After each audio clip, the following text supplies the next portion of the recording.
Deputy CM చేయాలనే మాట వల్ల ఇప్పుడు చాలా గొడవలు జరుగుతున్నాయి ఫ్యాన్స్ అందరి మధ్యలో. సో మరి ఇది ముందు ముందు ఎలా ఉండబోతుంది అనుకున్నారు? ఆయన డిప్యూటీ సీఎం అవుతారా, ఈయన సీఎం అవుతారా?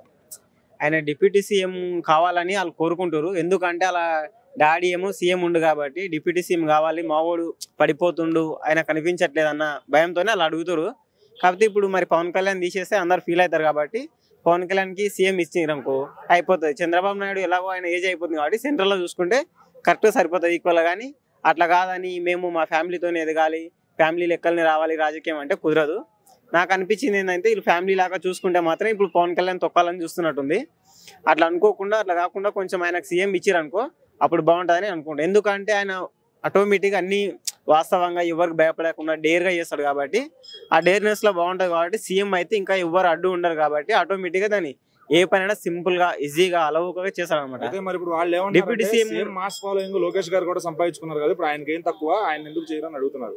మాస్ ఫాలోయింగ్ సంపాదించుకున్నాడు కానీ ఆయనకు డేర్గా మాట్లాడడం రాదు. ఇంకా ఎవరైనా ఎదురొస్తే కొంచెం దాక్కోవడం లాంటివి అలా ఉంటాయి. ఈయనేమో డైరెక్ట్ ఎదురొస్తే పోతే పోతుంది అన్నట్టు ఎదురెళ్తాడు. జనాల కోసం ఏమైనా చేయడానికి రెడీగా ఉంటాడు. ఆయన రియాలిటీ ఆ సినిమాలో ఎట్లుంటాడో రియాలిటీ కూడా అట్లే ఉంటాడు కాబట్టి పవన్ కళ్యాణ్ సీఎం చేయడంలో తప్పే లేదు.